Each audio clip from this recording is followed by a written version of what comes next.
He told her she was a foundation, not a partner, not a wife, a foundation, something you build on top of and never think about again. She worked 2 jobs to pay his student loans. She handed over her grandmother's inheritance, $62,000, to fund his first prototype. She sat on the floor at 2 in the morning, helping him rehearse pitches that would make him a billionaire. And when he finally made it, he moved her into a tiny apartment, told her the penthouse was being renovated, and replaced her with a 26-year-old who was already sleeping in their bed. She was 7 months pregnant. He cut her health insurance. He froze her bank account. He filed for custody, calling her uneducated, unemployed, and mentally unfit.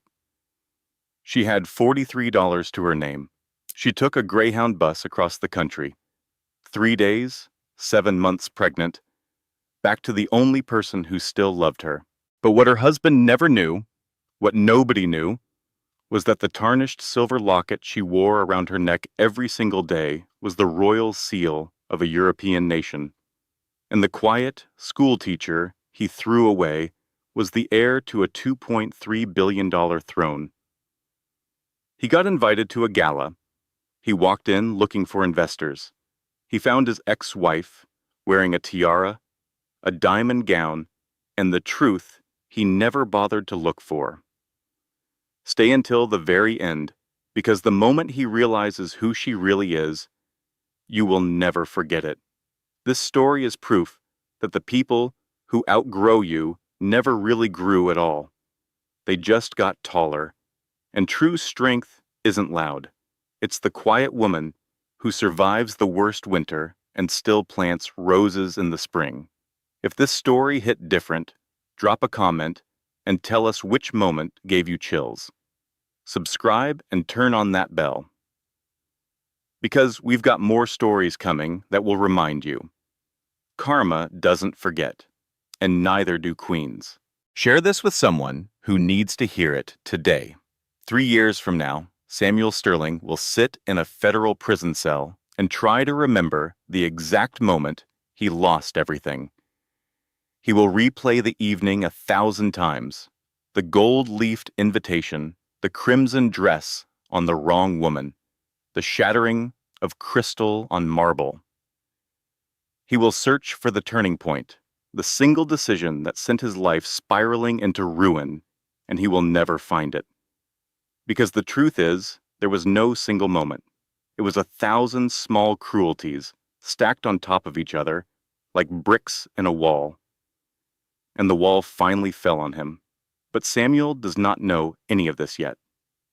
Right now, on a cold Tuesday morning in January, he is asleep in a penthouse on the Upper East Side of Manhattan with a woman who is not his wife.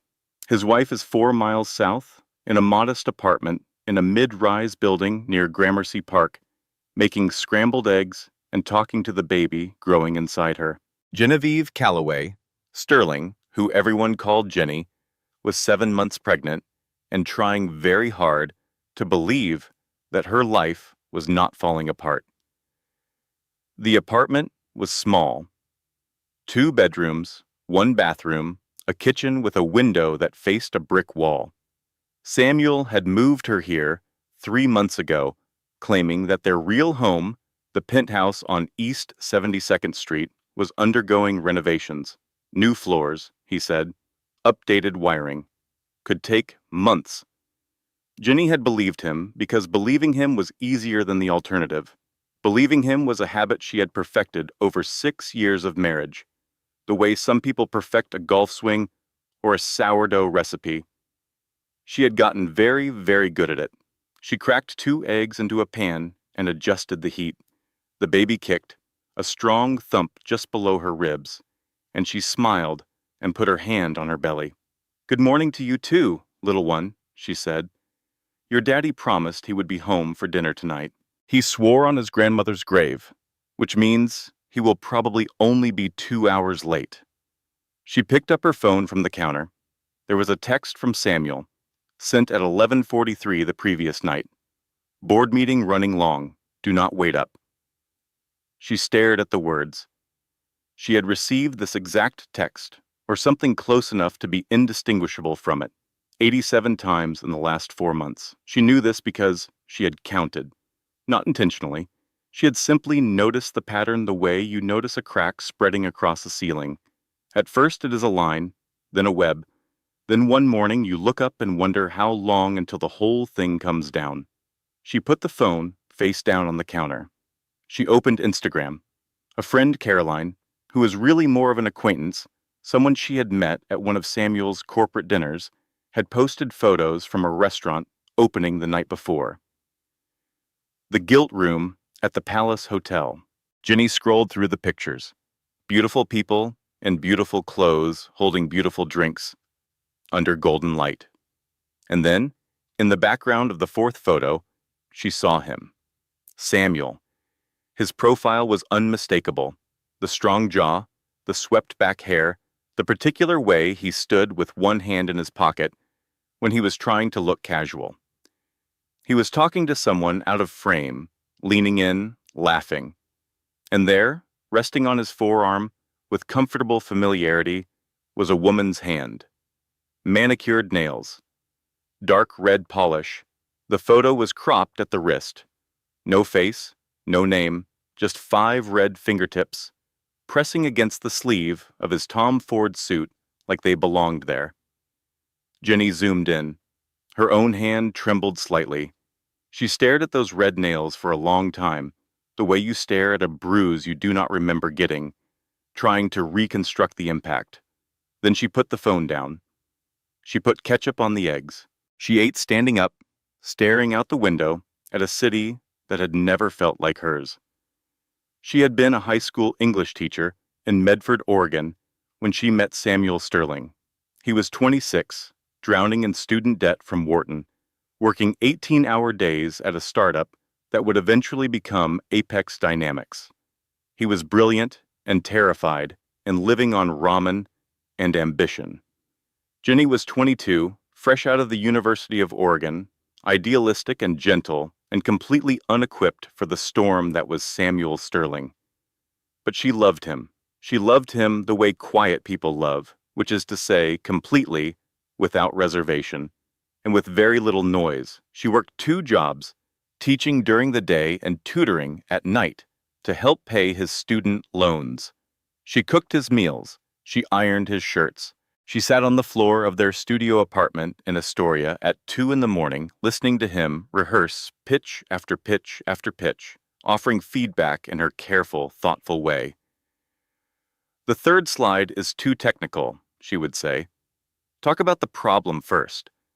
Make them feel it, then give them the solution. He listened. He always listened to her then. When Apex Dynamics landed its first major contract, Samuel came home with flowers and a bottle of champagne that cost more than their weekly grocery budget. He picked Jenny up and spun her around the kitchen. "We did it, Jen," he said. "You and me, we did it." She believed him then too. The first $1 million came fast. The second came faster. By the time Samuel was 35, Apex Dynamics had government defense contracts, a sleek headquarters in Midtown Manhattan, and a valuation that made venture capitalists return his calls within the hour. Samuel bought the penthouse. He bought the suits.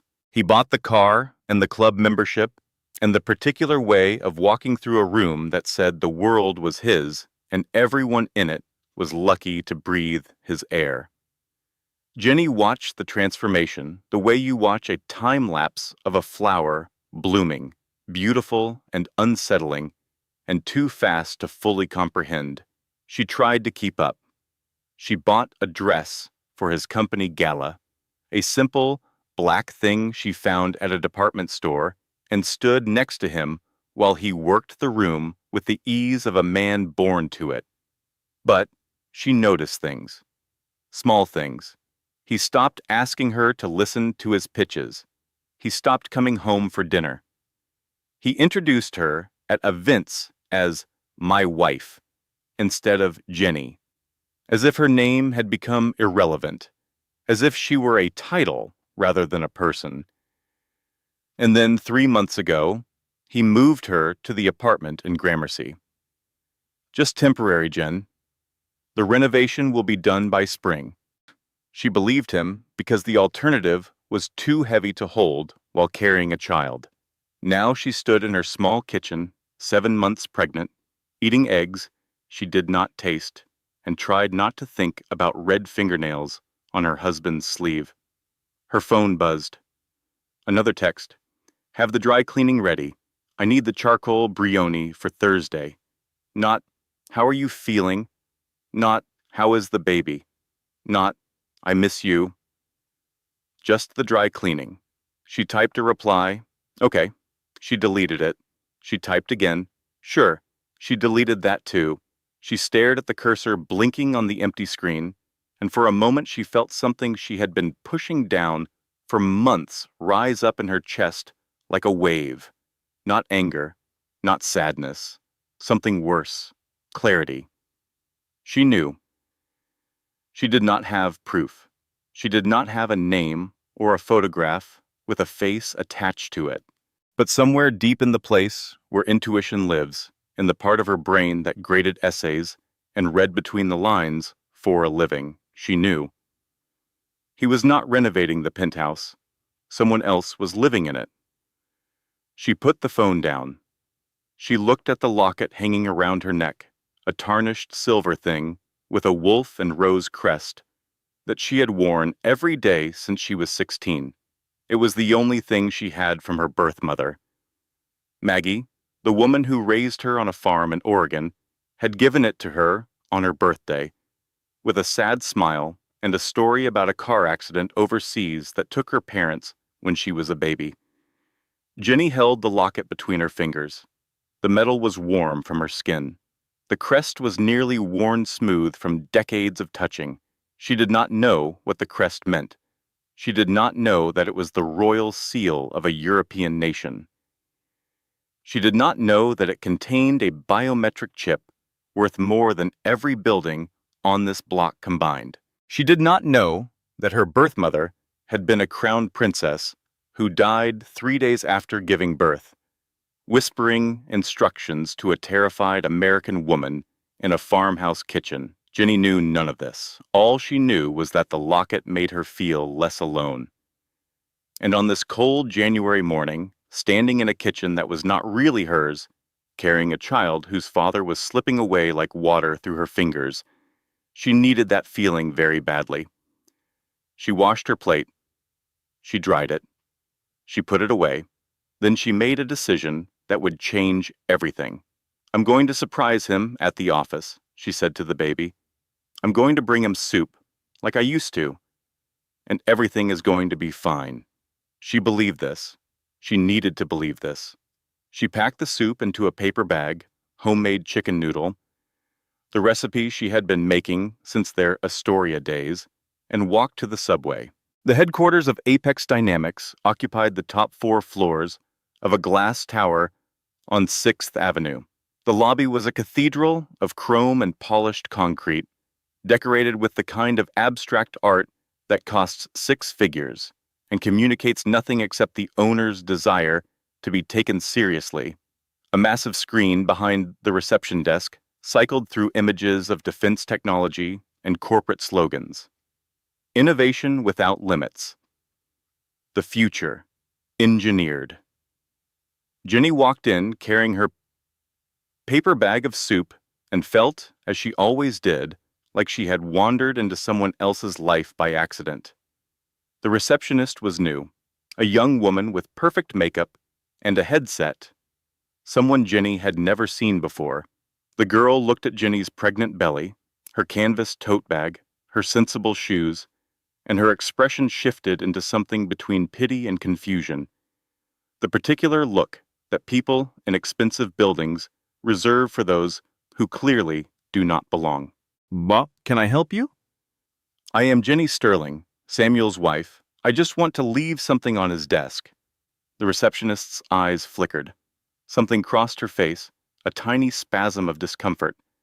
The kind of expression you make when you know a secret that the person in front of you does not. Mrs. Sterling, he is in a meeting right now. I really cannot let anyone back without an appointment. It will take 2 minutes. I have done it 100 times. This was true. In the early days, Jenny used to bring lunch to Samuel's office every week. He would clear his desk, and they would eat together and talk about their days like normal people. That was before the first million, before the penthouse, before the red fingernails. The receptionist hesitated, then gestured toward the hallway. His office is the corner suite, but Mrs. Sterling, I should really call ahead and let him know you are coming. No need, Jenny said, smiling. It is a surprise. She walked down the hall. The carpet was thick and silent under her feet. The walls were lined with framed magazine covers featuring Samuel, Forbes, Bloomberg Businessweek, Incorporated. In every photo, he wore the same expression, confident, hungry, a little dangerous. The man who built Apex Dynamics from nothing. From nothing. She almost laughed. Not from nothing. From her grandmother's inheritance, $62,000 that Jenny had handed over without hesitation to fund the first prototype. From 2 years of her salary, paying their rent while he worked without income. From her sitting on the floor at 2 in the morning saying, "The third slide is too technical." From her. She reached the corner office. The door was slightly open. She could hear voices inside. Samuel's deep, easy laugh, the laugh he used to save for her. The one that started in his chest and rolled out like warm honey, and another laugh. Higher, musical, young. Something cold settled in her stomach. She pushed the door open. The office was enormous. Floor-to-ceiling windows overlooking Midtown. A desk the size of a dining table. And there, in the golden light of a January afternoon, was her husband perched on the edge of that desk, sleeves rolled up, tie loosened, looking more relaxed than he had looked in their apartment in months, maybe years. A woman was sitting in his chair, not across from his desk, in his chair. She had her legs tucked up beneath her, bare feet on the leather, wearing Samuel's suit jacket draped over her shoulders like a blanket. She was eating takeout from a container, something expensive, sushi maybe, from one of those restaurants that do not list boat prices on the menu.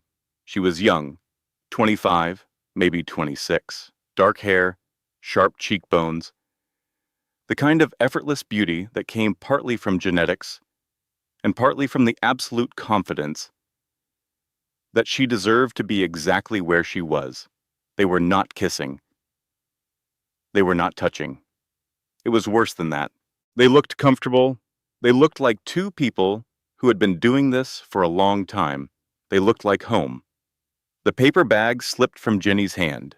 It hit the marble floor, and the soup container inside split open. Chicken broth spread across the stone in a slow golden tide. Noodles, carrots.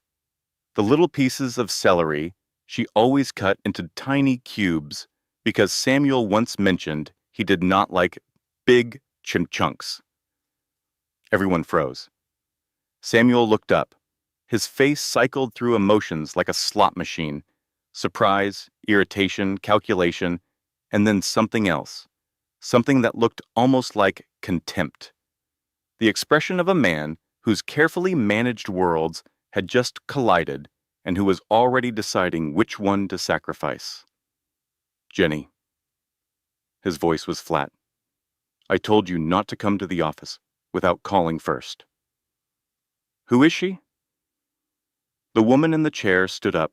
She did it slowly, deliberately, the way a cat stretches when it knows it is being watched. She removed Samuel's jacket from her shoulders and draped it across the back of the chair with a gesture that communicated ownership more clearly than any words could. This is my space. You are the intruder here. She looked at Jenny, at the maternity dress, at the canvas tote, at the soup spreading across the floor, and her expression was not guilt. It was not embarrassment or surprise or shame. It was pity. Samuel took Jenny's arm and guided her into the hallway. He did not close the door all the way. The woman inside could hear every word. Jenny understood later that this was intentional. He was not protecting Jenny from the truth. He was performing for the other woman, showing her that he could handle this, that the old wife was a problem he would solve quickly and efficiently, the way he solved all problems. Listen, Jen. He straightened his tie. He looked at a point slightly above her head, the way people look at things they do not want to see. I was going to tell you this week. I have been working with a lawyer, a divorce lawyer, a transition lawyer. He corrected her as if the distinction mattered, as if calling it something different changed what it was. I need you to hear me out. You were exactly what I needed when I was building something. You were stable. You were warm. You were a foundation. He said, foundation, the way people say basement. Something necessary, but underground. Something you build on top of and never think about again. But Jen, I am not building anymore. I have built, and the life I have now requires a different kind of partner. A different kind of partner, she repeated. The words tasted like metal. Someone who fits the rooms I am in now. Someone who can hold a conversation at a gala, not someone who looks like she should be serving drinks at the faculty potluck. She heard the words. She processed them, but they did not land fully. Not yet. They were like a deep cut that does not bleed immediately. The pain was coming. It just had not arrived. I am carrying your child, Samuel. He paused. 1 second. 2. Something flickered behind his eyes. Something old and almost tender. A ghost of the man who used to spin her around a studio apartment kitchen. For one fraction of a heartbeat, he was that man again. Then it died. It went out like a candle in a draft, quick and absolute, and what replaced it was smooth and cold and practiced. I will make sure the baby is provided for. But us, Jen, us was a chapter, and the chapter is over. He paused. I have outgrown us. He turned and walked back into his office. The door closed with a soft, expensive click. Through the glass, Jenny saw the woman put her hand on Samuel's back, rubbing gently between his shoulder blades, comforting him, as if he were the one who had just been gutted. A security guard appeared at the end of the hallway. He was young, uncomfortable, trying not to look at her belly. Ma'am, can I walk you out? Jenny stood in that hallway for what felt like a very long time. The fluorescent lights hummed overhead like a migraine. The soup cooled on the marble floor. A piece of carrot, perfectly diced, sat in a puddle of broth near her left shoe. She did not scream. She did not throw anything. She did not bang on the glass and demand to be seen. She went very, very still. The way an animal goes still when the trap closes. Not from calm, from the understanding that movement will only make the teeth sink deeper. The security guard shifted his weight. Ma'am? Jenny looked down at the soup on the floor. 6 years of marriage, 2 jobs to pay his loans, her grandmother's inheritance to fund his dream, 10,000 nights of practice pitches and ironed shirts, and quiet, steady, uncelebrated love. And it all ended with chicken noodle soup spreading across a marble floor, while a 26-year-old woman rubbed his back through glass. She walked to the elevator. She pressed the button. She waited. The doors opened. She stepped inside. She did not cry until the doors closed. Then she cried the way buildings collapse from the inside out, the structure holding for one impossible moment before everything falls. The next 72 hours arrived like artillery fire, each blow landing before the dust from the previous one had settled. The first shell hit at 7 in the morning on Thursday, 2 days after the office. Jenny was still in bed. She had barely moved since coming home from Apex Dynamics, lying on her side, with her hand on her belly, talking to the baby in whispers because the baby was the only person she could think of who would not leave. The knock on the door was sharp and official. A courier in a gray uniform held out an envelope and a clipboard. Genevieve Sterling? Yes. Sign here, please. The envelope was thick, the paper heavy and cream-colored, the kind of stationery that costs money before a single word is printed on it. The return address was a law firm on Park Avenue, Whitmore, Stein, and Associates. She had seen the name before. Samuel mentioned them at a dinner once, calling them the best divorce attorneys in Manhattan, the kind of lawyers who did not just win cases, but engineered outcomes. She sat down at the kitchen table and opened the envelope. The words swam in front of her eyes, dense with legal language designed to obscure its own cruelty. But certain phrases cut through the fog with surgical clarity. Dissolution of marriage. Irreconcilable differences. The respondent, Genevieve C. Sterling, is hereby notified that the marital residence, located at the address listed, has been determined to be a corporate asset of Apex Dynamics, LLC, and is not subject to equitable distribution. She read it again. The apartment was not hers. It had never been hers. It was a corporate lease, a company asset, a line item on a balance sheet. She was living in a room that belonged to a business. The settlement offer was on page 4, $2,000 per month for 18 months. No equity in Apex Dynamics. No claim on assets held in trust. No spousal support beyond the initial period. A handwritten note on firm letterhead was clipped to the final page. Mrs. Sterling, we advise you to retain affordable counsel and sign promptly. Prolonged litigation will be costly and, given the asset structure of the Sterling estate, unlikely to yield a more favorable outcome. The translation was simple. You cannot afford to fight this. Sign the paper and go quietly. Jenny sat at the table. Her hands shook so badly the pages rattled against each other like dry leaves. She picked up her phone and called Samuel. It rang 4 times and went to voicemail. She called again. Voicemail. She called the 3rd time. The phone picked up on the 2nd ring, but the voice that answered was not Samuel's. He is in the shower. It was the woman from the office. Her voice was casual, almost bored, with an undercurrent of amusement. Can I take a message? Jenny hung up. She sat there for a long time, holding the phone, feeling the weight of what that answered call meant. Sienna, she would later learn the woman's name was Sienna Drake, was answering Samuel's phone in what sounded like a bathroom.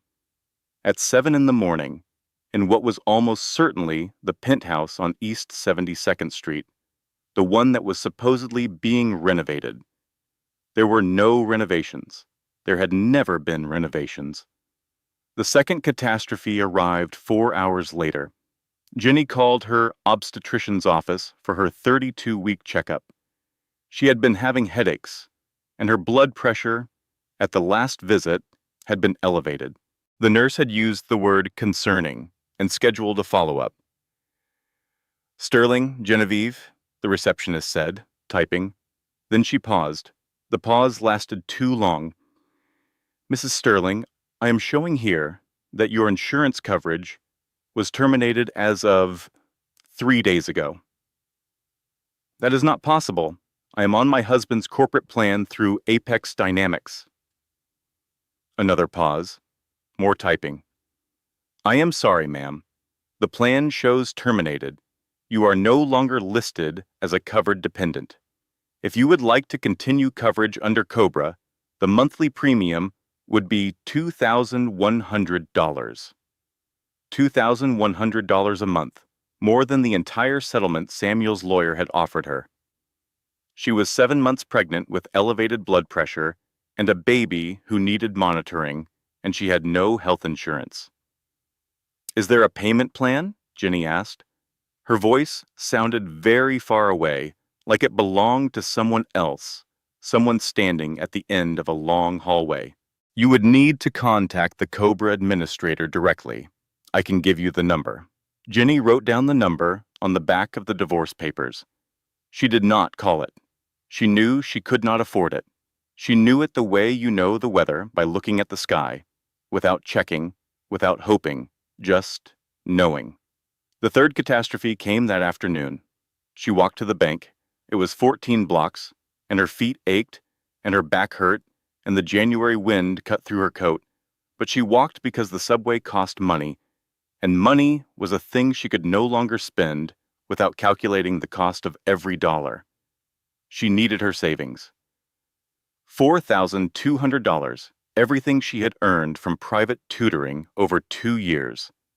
It was not much, but it was hers. She had kept it in a separate account, a small act of independence that she had never told Samuel about, not out of deception, but out of some instinct she could not name. Some quiet voice that said, "Keep something for yourself, just in case." She stood at the ATM. She inserted her card. She entered her PIN. The screen displayed a message she had never seen before. Account frozen. Please contact your financial institution. She tried again. Same message. She went inside the bank and stood in line for 20 minutes. The teller, a young man with a kind face, typed her information into a computer and frowned. "Mrs. Sterling, there is a hold on this account. It was placed 2 days ago in connection with a financial dispute filing. It appears to be tied to divorce proceedings." Samuel's lawyer had frozen her account, not their joint account, her personal savings, the money she had earned herself, dollar by dollar, tutoring high school students in grammar and college essays. "How long will the hold last?" Jenny asked.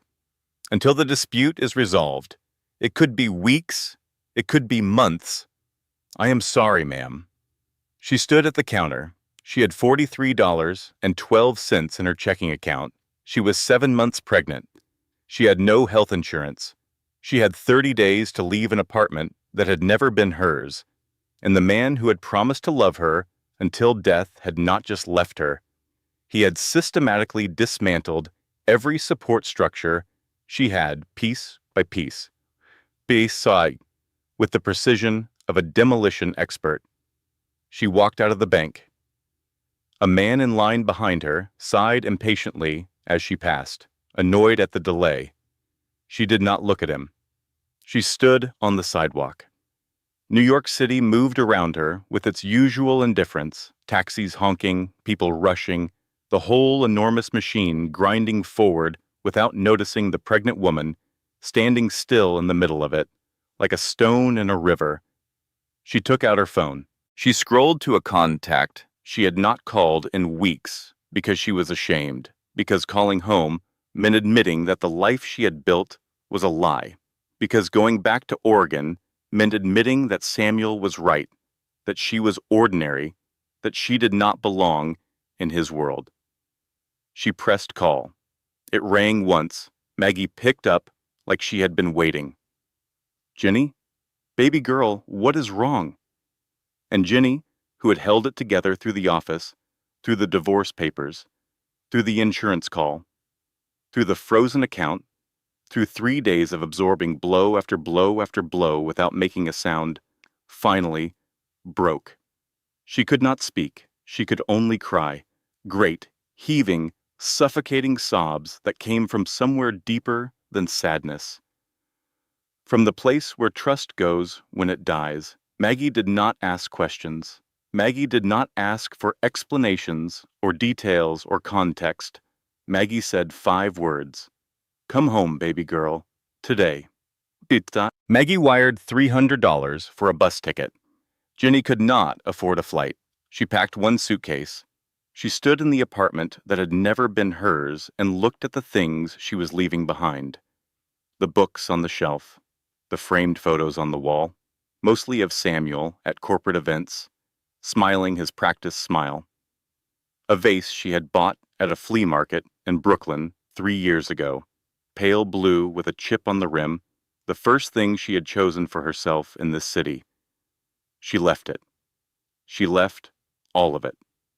She put the apartment key on the kitchen counter. She considered leaving a note for Samuel, something final, something that would make him understand what he had done. She picked up a pen. She stood there with it for a long time. Then she put the pen down. He would not notice she was gone, and even if he did, he would not care. The note would be a performance for an empty theater. She took the elevator down.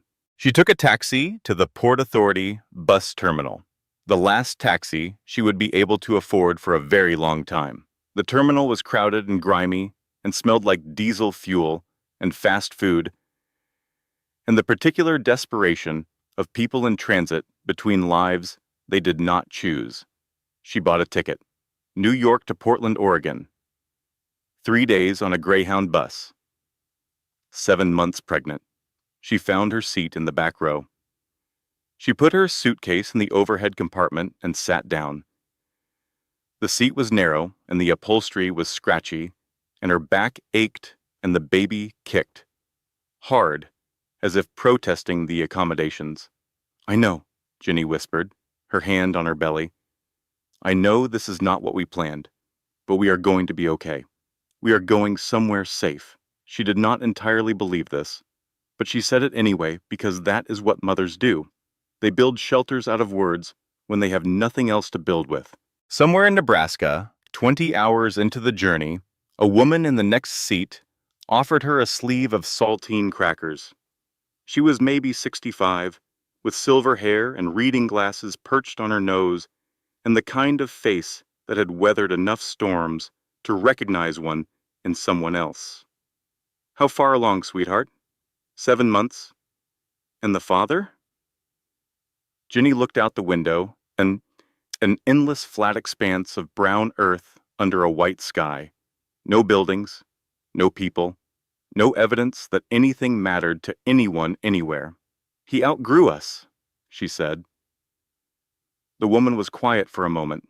Then she put the crackers on Ginny's armrest and said, "Men who outgrow the women who raised them never really grew at all. They just got taller." Ginny ate the crackers. They were stale. They were the best thing she had tasted in days. She arrived at the farm at dawn on the 4th day. The bus dropped her at a gas station on Highway 99, and Maggie was there in the old Ford pickup with the heater running and 2 blankets on the passenger seat. The sky was the color of a bruise turning yellow, the way Oregon skies look in winter when the rain pauses long enough to let a little light through. The air smelled like wet earth and wood smoke and pine, the smell of Ginny's childhood, the smell of the only place she had ever felt safe. Maggie was standing by the truck.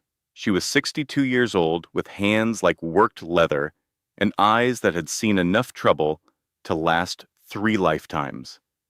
She was wearing her barn coat and her mud boots, and she did not say a word. She just opened her arms. Ginny walked into them and came apart. It was not crying. It was demolition. 20 minutes of ugly, heaving, animal sobs, the kind that leave you hollowed out like a gourd, emptied of everything except the raw, scraped walls of who you are when everything else has been taken.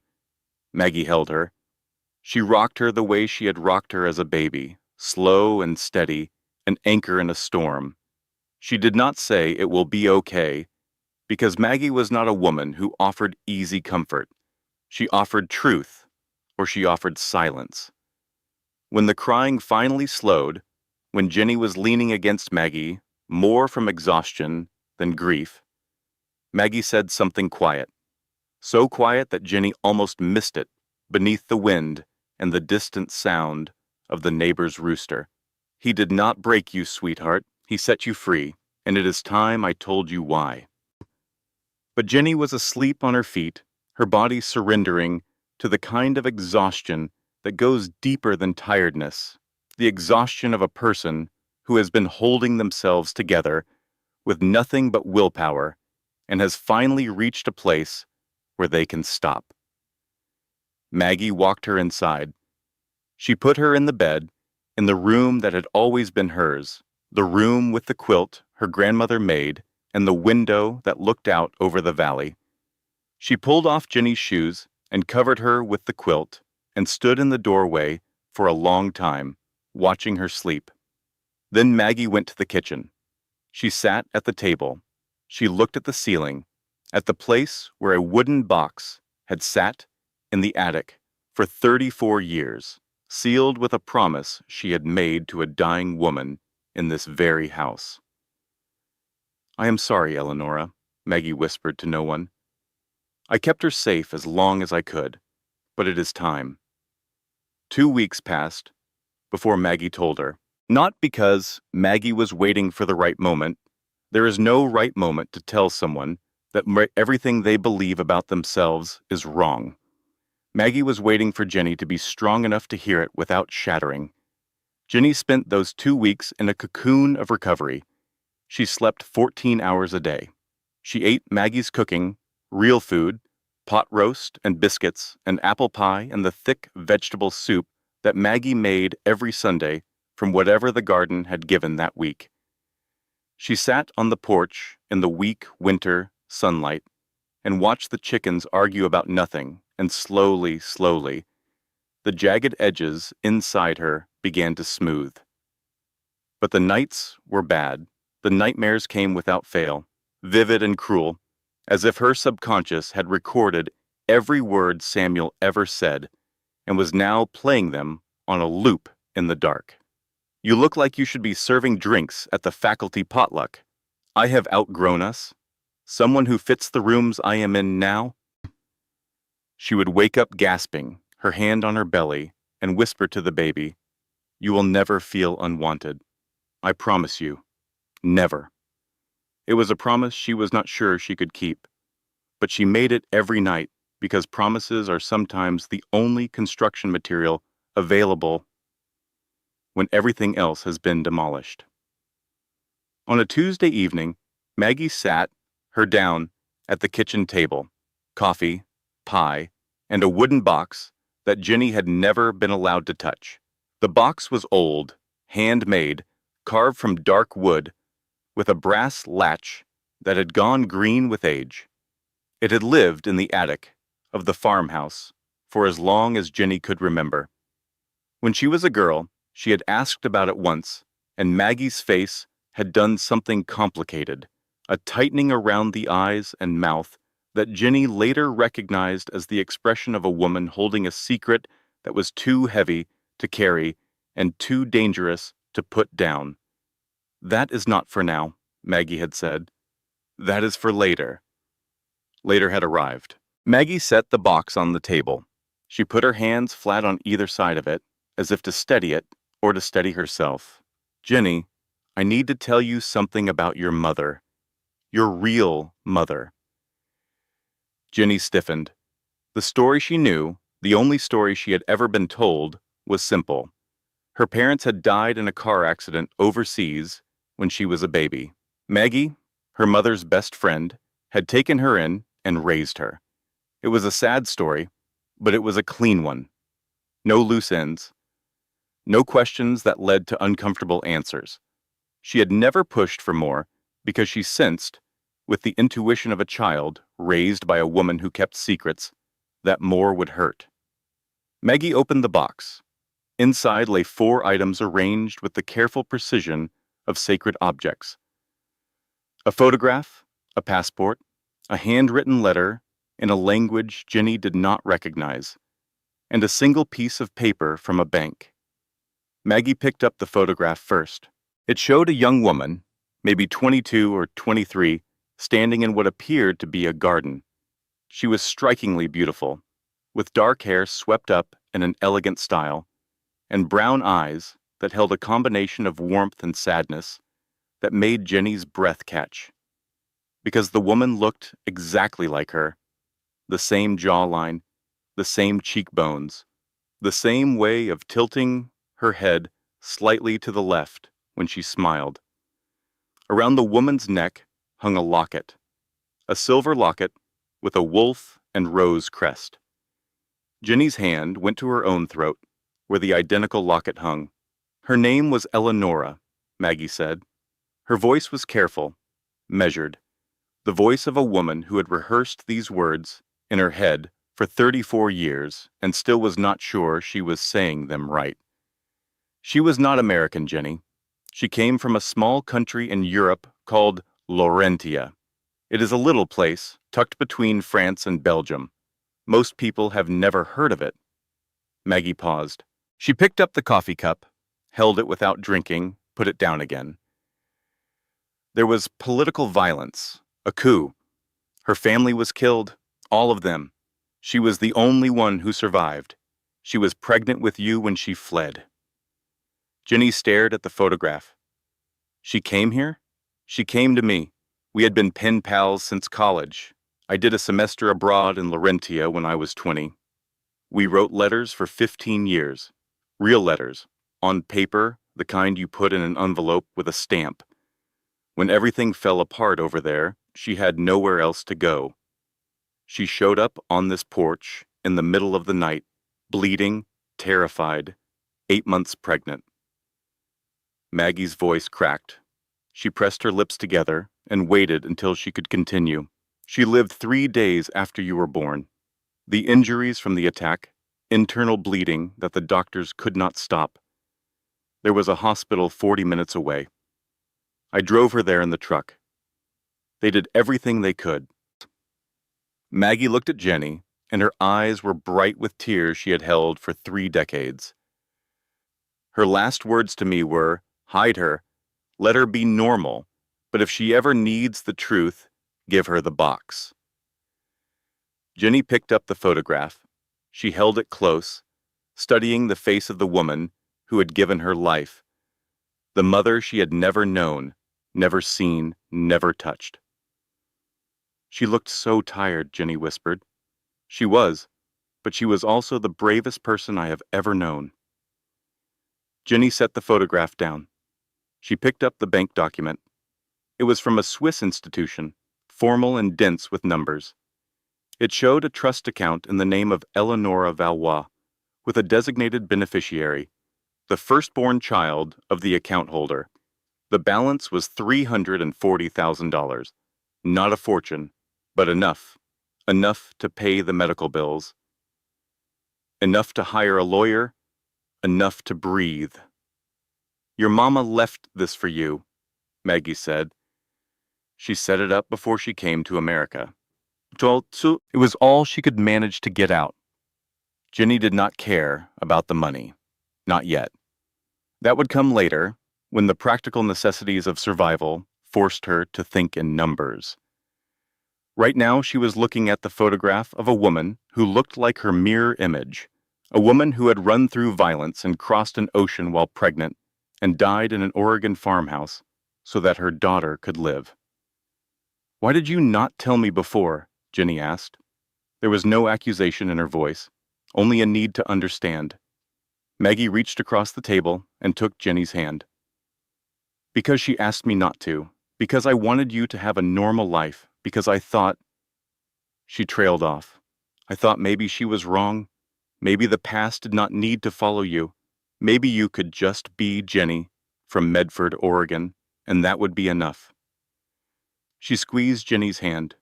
"But he made you believe you were nobody, and I could not sit in this kitchen and watch you believe a lie on top of a lie." Jenny cried then. Not the violent demolition of the bus station, but something quieter, deeper, a grief with roots that reached down 34 years. She cried for a mother she never knew, for a history she had been denied, for a version of herself that might have existed if a country had not burned and a woman had not died and a secret had not been kept in a wooden box in an attic in Oregon. She put the locket to her lips. "Thank you, Mama," she whispered to the photograph. "Thank you for getting me here." Over the next week, Jenny used the trust to stabilize her life. She paid the outstanding medical bills. She enrolled in a prenatal care program at the county hospital. She hired a divorce lawyer, a woman named Patricia Holden, who operated out of a small office in Eugene, and who, despite her modest surroundings, turned out to be extremely good at her job. Patricia reviewed the divorce papers from Samuel's team and called Ginny the same afternoon. "They are trying to railroad you," Patricia said. "The settlement is insulting. The asset sheltering is aggressive, but not airtight. I can get you more." "I do not want more," Ginny said. "I want it done. I want it over. Ginny, you are entitled to more. He built that company while you were married. Your contribution matters. I know what I am entitled to, and I know what fighting him will cost, in money and time and energy I do not have. I am 8 months pregnant, Patricia. I want the divorce final before this baby comes. I want his name off my life." Patricia pushed back, but Ginny was firm. Samuel's team, surprised by the competent representation, agreed to increase the settlement to $3,500 a month for 24 months. Still far below what a court might have awarded, but enough. Samuel signed eagerly. He wanted it done quickly before his next investor meeting, before anyone started asking questions about his personal life. The divorce was finalized on a Friday afternoon in late February. Ginny signed the papers in Patricia's office, put the pen down, and sat quietly for a moment. "Are you okay?" Patricia asked. "I do not know," Ginny said honestly, "but I am free." She drove back to the farm. She sat on the porch and watched the sun go down over the valley and felt for the first time in months that she could breathe without the weight of someone else's expectations sitting on her chest. She did not know that the $340,000 was pocket change. She did not know that the real inheritance was still coming. She did not know that the story Maggie told her was only half the truth. 3 weeks after the divorce was finalized, a car appeared on the long gravel driveway that led to Maggie's farm. It was a rental, a silver sedan, incongruous against the backdrop of weathered fences and muddy fields. It came slowly, as if the driver was unsure of the road, or unsure of what waited at the end of it. Jenny was on the porch, 8.5 months pregnant, drinking tea and reading a novel she had started 3 times without getting past the first chapter. The chickens were in the yard, conducting their daily parliament of outrage about grain distribution. The dog, a brown mutt named Hank, who was too old to chase anything, but still tried, lifted his head and growled at the approaching vehicle. The car stopped. The driver's door opened and a man stepped out. He was tall, perhaps 6 feet 2, with dark hair and the kind of posture that suggested either military training or very expensive schooling. He was wearing a charcoal suit that fit him so precisely it looked like it had been built around his body rather than purchased from a rack. His shoes were polished to a mirror shine, which was unfortunate because they immediately sank 2 inches into Oregon mud. He looked down at his shoes. He looked at the chickens. He looked at the mud. His expression suggested that he had made a terrible mistake and was trying to determine the least undignified way to unmake it. "Can I help you?" Jenny called from the porch. The man picked his way across the yard with the cautious, high-stepping gait of a man who had never encountered unpaved ground before. He reached the porch steps, scraped mud from his shoes on the bottom step, and extended his hand. "Mrs. Sterling, my name is Alastair Thorne. I am a constitutional lawyer representing the Grand Duchy of Laurentia. It is Calloway now. I took my name back. Of course, Miss Calloway." He paused. "May I come in? What I have to tell you is rather significant and somewhat complex, and I would prefer to explain it sitting down." Jenny studied him for a moment. He had an accent that was mostly British, but with something else underneath, something European and precise. His eyes were blue-gray and serious and held the particular intensity of a person who had been looking for something for a very long time and had just found it. "Do you want coffee?" she asked. Desperately. She led him inside. Maggie was in the kitchen. She looked at Alistair Thorne the way a mother hen looks at a fox that has walked into the coop, with suspicion and a readiness to attack. "Who are you?" Maggie asked. "Maggie, I called the consulate," Jenny said. "I mean, I did not actually—" "I called them," Maggie interrupted. She looked at Alistair. "Are you the one they sent?" "I am. I have been searching for the Valois heir for 15 years, Mrs. Holloway. You could have saved me a great deal of trouble if you had called sooner. I made a promise. I understand. And I understand why you broke it." He looked at Jenny, at her belly, at the tired circles under her eyes. "May I sit down?" They sat at the kitchen table, the same table where Maggie had opened the wooden box. Alistair placed his briefcase on the table and opened it with 2 precise clicks. Hank the dog padded over and put his head in Alistair's lap. Alistair looked down at the dog with an expression of polite alarm and pretended not to notice. "Ms. Calloway, your mother told you part of the story. I need to tell you the rest." He pulled out a folder of documents, older and more formal than anything in the wooden box. Documents with seals and ribbons and the heavy authority of state records. "Your mother, Eleonora Valois, was not simply from a wealthy family that was destroyed in political violence.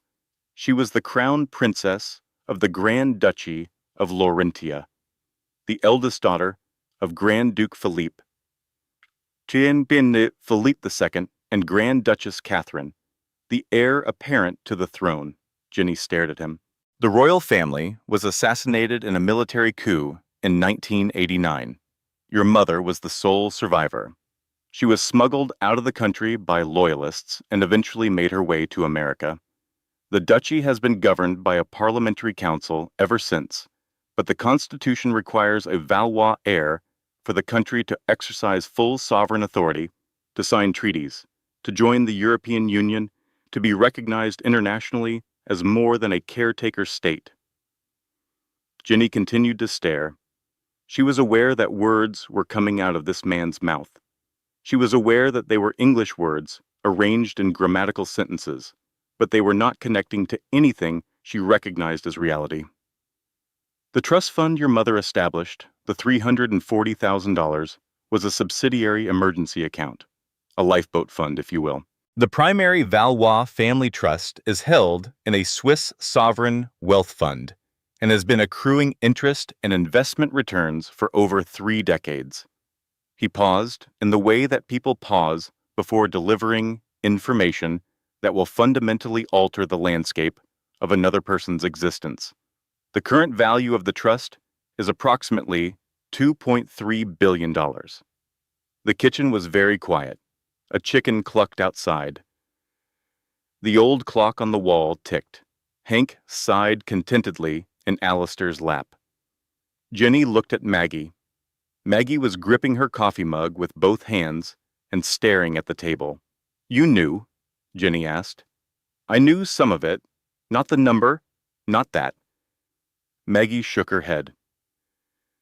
"Eleonora told me she came from an important family. She showed me the locket. She made me promise to keep you hidden. She did not tell me everything because she was dying, and there was not enough time." Jenny looked back at Alistair. "The locket," she said slowly. She touched it at her throat. "The one my husband threw in the trash." Alistair's jaw tightened slightly, a micro-expression of controlled anger that vanished almost as quickly as it appeared. "The locket bears the royal crest of the House of Valois. It also contains an embedded biometric authentication chip placed by the Laurentian government in exile. It serves as a secure key to the sovereign vault. You are telling me that the necklace my husband called junk is worth more than his entire company.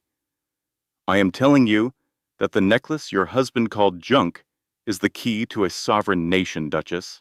Jenny laughed. It was a sharp, shocked, slightly hysterical sound that startled Hank and made Maggie jump. "Do not call me that. I am wearing overalls, and I have chicken feed in my hair. Noted. But the Laurentian Parliament does not care about your hair, ma'am.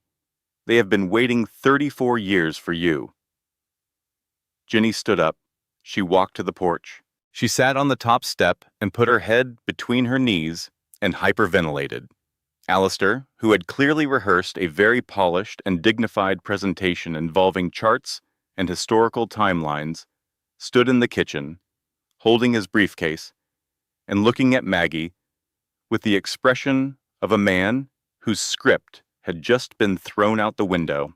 Maggie sighed. She got up, retrieved a paper bag from under the sink, and brought it to Ginny on the porch. Breathe into this, baby. $2.3 billion, Ginny gasped into the bag. I know. Maggie, billion with a B. I heard him. I grade essays about the Great Gatsby. I take the bus. I buy my shampoo at the dollar store.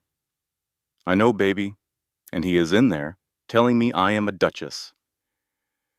Maggie sat down beside her. She put her arm around Ginny's shoulders. You know what I think? Maggie said. I think your mama did not die so you could hyperventilate on a porch in Oregon. I think she died so you could stand up. Ginny pulled the bag away from her mouth. She looked out at the valley, at the fields and the mountains and the sky that was starting to turn pink at the edges. I do not know how to be a duchess, Maggie. You did not know how to be a wife either, or a teacher, or a mother. You learned. This is different. Everything is different until you do it. Baby Eleonora was born on a Tuesday in March, during a rainstorm that knocked the power out in 3 counties. Maggie drove Ginny to the hospital in the pickup truck, windshield wipers fighting a losing battle against the downpour, while Ginny gripped the door handle and practiced the breathing exercises she had learned from a YouTube video because she could not afford a birthing class. The labor was long, 14 hours. The doctors were concerned about her blood pressure. At one point, a nurse leaned over and asked if there was anyone she wanted to call, meaning the father, and Jenny said no so firmly that the nurse did not ask again. Eleanor arrived at 4:17 in the morning, 6 pounds and 4 ounces, screaming with the outraged energy of a person who had not asked to be evicted from a perfectly comfortable situation. She had dark hair, a furious red face, and her father's eyes. Ginny held her and felt something shift inside her chest. A tectonic rearrangement of priorities so fundamental that it redrew the entire map of who she was. Everything before this moment, Samuel, the divorce, the money, the title, all of it receded to the periphery. This was the center now. This tiny, screaming, perfect person. Hi, Ginny whispered. I am your mom, and you are never, ever going to wonder if you are enough. Alistair arrived at the hospital at 3 in the morning, having chartered a small plane from New York when Maggie called him. He walked into the room, still in his suit, rumpled from the flight, his hair uncharacteristically disordered. He stopped in the doorway and looked at the baby. She looks like the portraits in the palace, he said quietly. She looks like herself, Ginny replied. That is enough. Maggie, who had been watching Alistair from the corner with her arms crossed, uncrossed them. She walked over to him and placed baby Eleonora in his arms without asking permission.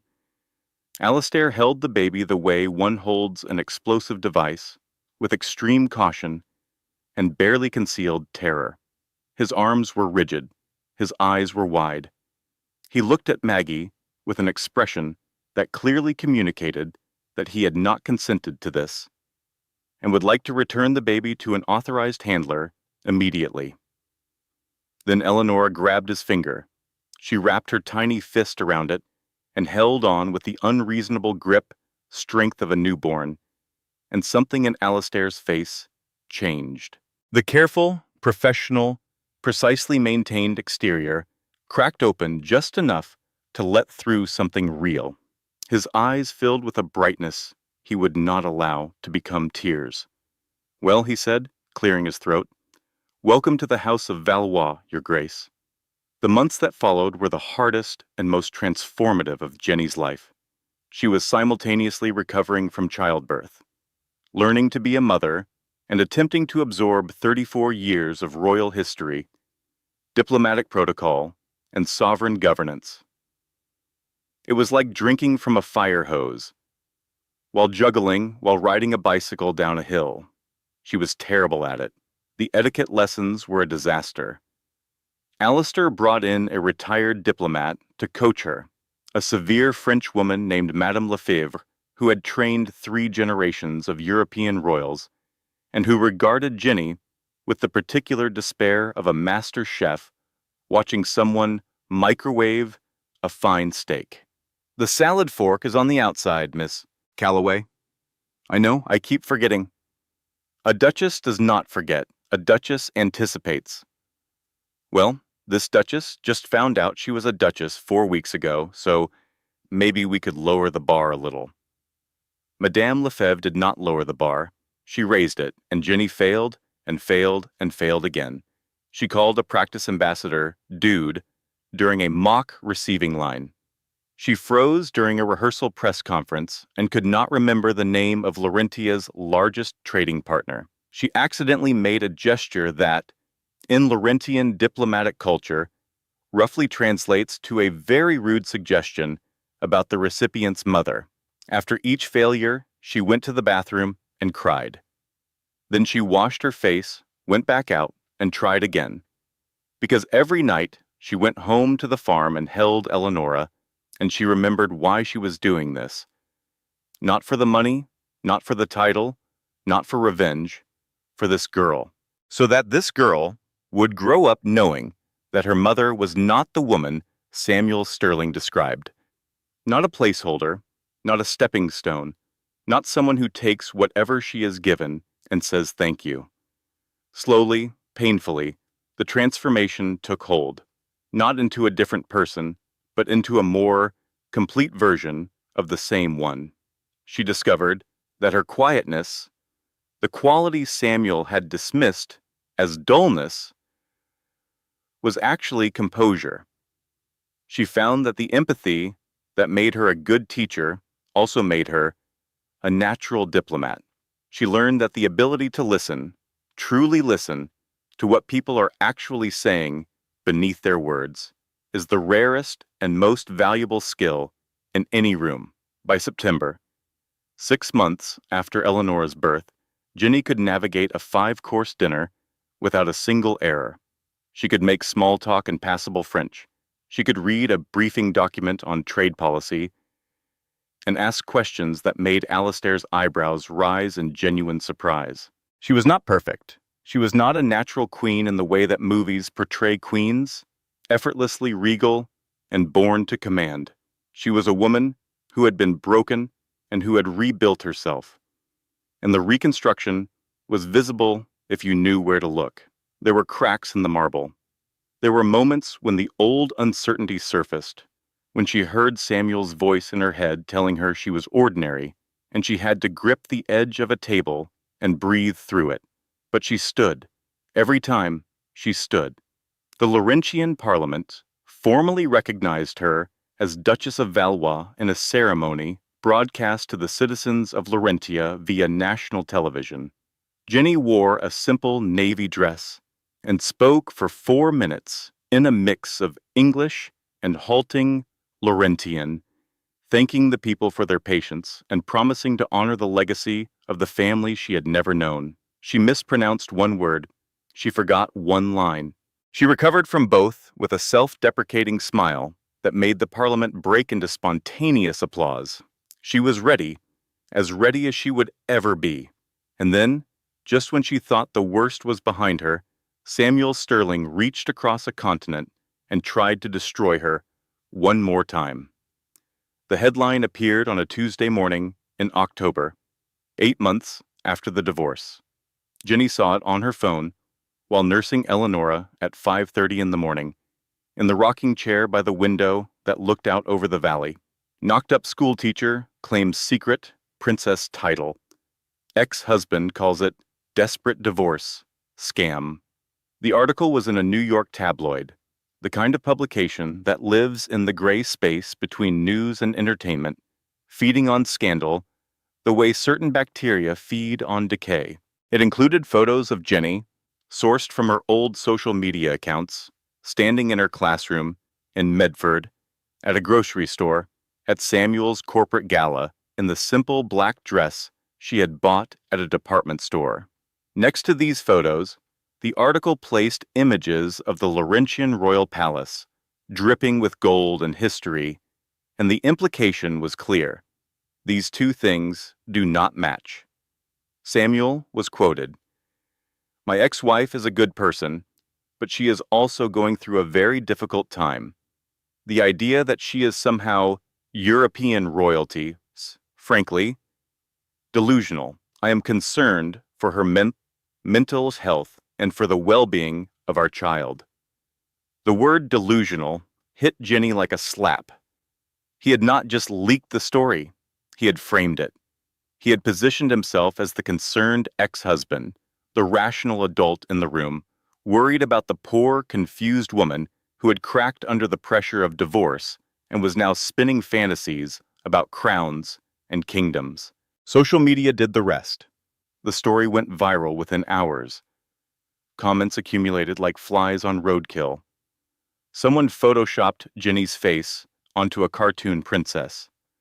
Someone else created a meme with her grocery store photo and the caption, "The Duchess of Dollar Tree." A Twitter thread with 400,000 views dissected her old Facebook posts, her teaching records, her community college recommendation letters, constructing a portrait of a woman so aggressively ordinary that the idea of her being royalty was inherently comedic. The cruelest comment, the one that lodged in Jenny's chest like a splinter, came from an anonymous account. "This is what happens when a man leaves. Some women get therapy. This one got a tiara from Spirit Halloween." Jenny read them all. She knew she should not. She knew that reading comments on the internet is like drinking poison and expecting the other person to get sick. But she could not stop, because each comment confirmed the thing she feared most, the thing Samuel had planted in her head like a seed that would not stop growing. You are nobody. You are ordinary. The idea of you being anything more is a joke. She called Alistair at 3 in the morning. He answered on the first ring, which meant he had not been sleeping either. "I want to give it back," she said. "All of it. The title, the money, everything. Jenny, he is going to take this too. He takes everything I have, Alistair. That is what he does. He takes and he takes and he takes until there is nothing left. And then he walks away and tells everyone it was my fault for not having anything worth keeping." She was crying. The baby was crying. The phone was slippery in her hand. "He cannot take what was never his," Alistair said. But his voice was tight, controlled, and she could hear something but underneath the professional composure. Anger. Real anger. "I'm going to drive to the farm," he said. "Do not make any decisions before I get there." He arrived at dawn. He found Jenny on the porch steps in pajamas, eyes swollen, baby Eleonora asleep in a carrier beside her. The valley was shrouded in fog. The world looked like it had been erased. Alistair sat down next to her. He did not touch her. He did not offer platitudes. He was quiet for a long time, and when he finally spoke, his voice was different from any voice she had heard from him before. The professional distance was gone. The careful formality was gone. What remained was raw and real and shaking. "Your mother was 24 years old when they came for her family. She watched her parents die in front of her. She was shot twice, once in the shoulder and once in the side. She ran through snow for 6 miles to a border crossing while bleeding internally. She bribed a customs agent with her earrings. She took 3 flights. She found Maggie's address in a letter she had kept in her coat pocket for 15 years. She showed up on this porch at 2 in the morning, barely conscious, and she said one sentence. "Save my baby." He paused.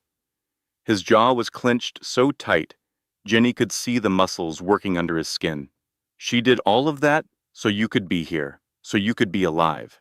She did not do it so you could hand everything back to a man who threw soup on the floor and called it your mess. He turned to look at her. He cannot take what was never his. Your blood is your blood. Your title is your title, and your daughter is watching you. Maybe not now. She is 7 months old, and she is mostly interested in applesauce and ceiling fans, but someday she will be 15, and she will ask what her mother did when the whole world laughed at her. He let the question sit. What do you want the answer to be? Jenny looked at Eleonora. The baby was asleep, one tiny fist curled around the edge of the carrier blanket. She had Samuel's eyes, but she had Jenny's chin, and she had Eleonora's, the first Eleonora's, strength, but even at 7 months old, there was something stubborn and unbreakable about the way she gripped things. As if she had decided that the world was hers to hold, and she was not letting go. I want the answer to be that I stood up, Jenny said. Then stand up, Duchess. She stood up. Literally. She rose from the porch steps, wiped her face with the back of her hand, and looked at Alastair with eyes that were red and swollen and absolutely certain. The Gala, she said. Tell me about the Gala. Alastair's legal team destroyed Samuel's claims within 2 weeks. The emergency motion arguing that Jenny's inheritance was marital property was thrown out of court with a ruling so decisive that legal blogs quoted it for months. The judge noted that the Valois family trust predated the marriage by 3 decades, was held in a sovereign fund under diplomatic protection, and had never been disclosed, discovered, or accessed during the marriage. Samuel's lawyer billed him $180,000 for the failed attempt.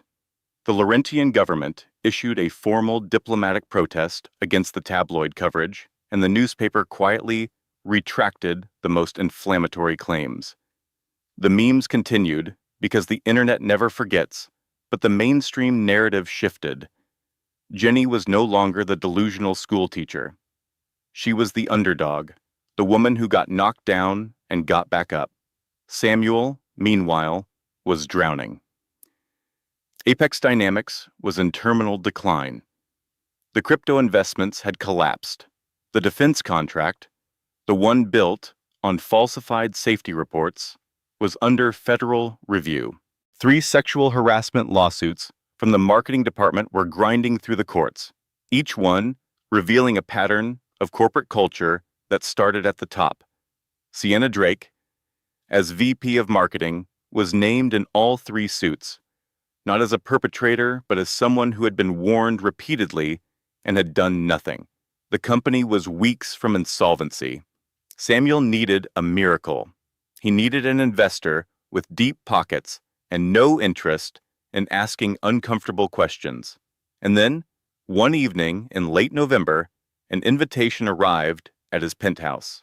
It was delivered by a private courier service that charged $400 per delivery. The envelope was heavy, cream-colored cardstock edged in genuine 24-karat gold leaf. The crest embossed on the back, a wolf and a rose, shimmered under the recessed lighting of the penthouse foyer. Samuel opened it. The Royal Winter Gala, hosted by Her Serene Highness, the Duchess of Valois, and the Board of Directors of the Royal Laurentian Foundation. The St. Regis Roof Ballroom, December 14th, white tie. He held the invitation and felt something he had not felt in months: hope. The Laurentian Sovereign Wealth Fund, one of the largest in Europe. If he could get in front of the Duchess, whoever she was, and pitch a strategic partnership, Apex Dynamics might survive. The fund had invested in defense technology before. The fit was natural. He turned the invitation over. His thumb traced the crest, the wolf and rose. Something tugged at his memory. He had seen the symbol before, recently, but he could not place it. It hovered at the edge of his consciousness like a word on the tip of his tongue, close enough to taste, but too far to grasp. He shook it off. "Sienna," he called, "get dressed. We are going to a gala." Sienna appeared from the bedroom. She had been doing her makeup for the better part of an hour, a process that involved more products than Ginny owned total. What kind of gala? Royal, European, very exclusive. This could be the play that saves us. Sienna took the invitation and scanned it with the quick, calculating eye of a woman who measured every social event by its Instagram potential. Who is the Duchess? Is she famous? Does it matter? She is rich. That is all I need. On the night of the gala, they dressed in the penthouse. Samuel put on a tuxedo that cost $11,000. Sienna chose a crimson dress that was cut dangerously low in the front and dangerously high on the side. A dress designed for nightclubs and red carpets, not diplomatic functions. Samuel looked at her and felt a flicker of annoyance. There was a dress code, white tie, decorum. But he said nothing, because he had stopped caring about Sienna's judgment months ago, the same way he had stopped caring about Ginny's years before that. The women in Samuel's life had a shelf life, and Sienna's was approaching its expiration date. He just needed her to look good long enough to get through the evening. "Who is the hostess again?" Sienna asked, taking a selfie in the hallway mirror. "Some European duchess. Does not matter who she is, only matters who she knows." He picked up the invitation one more time. The wolf and rose crest caught the light, and again that strange tug of recognition pulled at him. He had seen this crest before. Where? It would come to him later. It would come to him damn at the worst possible moment. But for now, he tucked the invitation into his breast pocket, took Sienna's arm, and walked out of the penthouse into the cold New York night. The car was waiting, a rented Maybach, because appearances mattered even when, especially when, you could not afford them. The driver pulled away from the curb and turned north toward the St. Regis.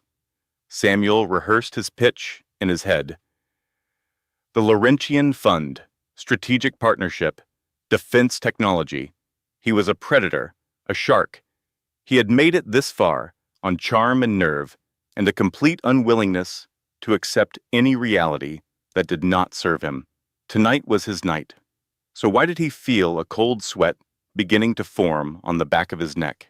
And why, when he closed his eyes and tried to focus, did he keep seeing the image of a tarnished silver locket lying at the bottom of a trash can? The St. Regis Roof ballroom had been transformed into something from another century. Crystal chandeliers threw fractured light across a sea of black ties and diamond. The air smelled of lilies and aged wood and the particular expensive silence of people who do not need to raise their voices because the world leans in to listen. Jenny was in the royal suite, 3 floors above. She stood in front of a full-length mirror in a bathrobe, staring at the woman looking back at her. Her hair was swept up in a style that had taken a professional 45 minutes to construct. Her makeup was flawless in a way that made her look like herself, but more, brighter, sharper, the best possible version of a face she had been looking at for 34 years. On the bed behind her lay the gown, midnight blue velvet, sewn with thousands of crushed diamonds that caught the light like stars trapped in fabric. It was the most beautiful thing she had ever touched. On the vanity sat the tiara, a heavy ancient construction of platinum and sapphires that had been worn by 6 generations of Valois women. It was not decorative. It was a statement. It said, I was here before you, and I will be here after. Around her neck hung both lockets, the tarnished original, scratched and dented, and the restored diplomatic version, cleaned and gleaming, old and new, scars and shine, both at once. Alistair knocked. "Come in," she said. He entered carrying a leather portfolio. He was wearing a tuxedo that fit him like it had been invented for his body. His hair was perfect. His shoes were perfect. He was the most composed person in any room he entered, which was why it was notable that his hand, the one holding the portfolio, was not entirely steady. "Everything is in place," he said. "The ambassador from Belgium confirmed, Arthur Kensington confirmed, Vanguard Global, Goldman Sachs, Rockefeller Foundation was all confirmed. 312 guests, security team briefed, media pool restricted to approved photographers." And Samuel? His car was spotted leaving the Upper East Side 20 minutes ago. Jenny looked at the mirror. "What if I freeze?" "You will not." "What if I fall on the stairs?" "Then you will stand up, and 300 people will pretend they did not see." "What if I look at him and turn back into the woman standing in his hallway with soup on her shoes?" Alistair set the portfolio down. He walked to the mirror and stood behind her. Not touching her, just present. That woman was never weak, Jenny. She was surviving. There is a difference. The woman standing in his hallway with soup on her shoes was the same woman who rode a bus across the country at 7 months pregnant because she refused to stay somewhere she was not wanted. That is not weakness. That is the most dangerous kind of strength there is. Jenny looked at him in the mirror. "Tonight I give him one more chance to take mercy, and if he will not take it, then you give him justice. Then I give him justice." She put on the gown. She placed the tiara on her head. She looked at herself in the mirror one final time. She did not look like a school teacher from Oregon. She did not look like a woman who had been thrown away. She looked like exactly what she was, a queen who had survived a war, multiple wars, and had come out the other side with her spine intact and her daughter sleeping safely in a hotel room 2 blocks away with a woman who loved them both. "Let us go," she said. The ballroom fell silent when the lights dimmed. 300 of the most powerful people in the Western Hemisphere turned toward the grand staircase as a spotlight bloomed at the top. The announcer stepped to the microphone. "Ladies and gentlemen, distinguished guests, please rise for your hostess, the chairwoman of the Royal Laurentian Foundation and Duchess of Valois, Her Royal Highness, Genevieve Eleonora Calloway Valois." The orchestra played, a waltz, sweeping and old and heavy with history, and she appeared. She descended the staircase, one step at a time. The gown caught the light and blazed like a midnight sky full of falling stars. The tiara sat on her head with the weight of centuries. The lockets, both of them, rested against her throat. On the third step, she gripped the railing slightly too hard. A tiny tremor ran through her fingers. Only one person in the room noticed, Alistair, standing at the base of the stairs, who saw it and gave her a nod so small it was almost invisible. She released the railing. She straightened. She descended. At a table near the ice sculpture, Samuel Sterling was holding a glass of champagne and trying to look like he belonged. He was failing. The reception had been brutal. Arthur Kensington, the man Samuel most needed to impress, had walked past him with a remark about liquidity problems that left Samuel white-faced and sweating. Other investors had formed impenetrable circles that repelled him like reversed magnets. He was in the room, but not of the room, a tourist at a gathering of citizens, and the distinction was painfully visible. Sienna was not helping. She was taking selfies at the caviar station. her crimson dress drawing looks that were less admiring than appraising. The way art critics study a painting they find technically competent, but fundamentally in bad taste. Then the lights dimmed, the staircase illuminated. The name was announced: Genevieve Eleonora Calloway Valois. Samuel's champagne glass slipped from his fingers. It hit the marble floor and shattered, sending shards and liquid across the stone. The sound was loud in the hushed ballroom, but nobody looked at him. They were all looking at her. "No," he whispered. He blinked. He shook his head. "No, that is not possible." But his body knew before his mind accepted it. He recognized her walk before he recognized her face. The particular way she held her shoulders, slightly rounded, as if protecting something fragile in her chest, the tilt of her head, the way her left hand moved when she was nervous, fingers finding the locket at her throat, the way a pianist finds middle C by instinct.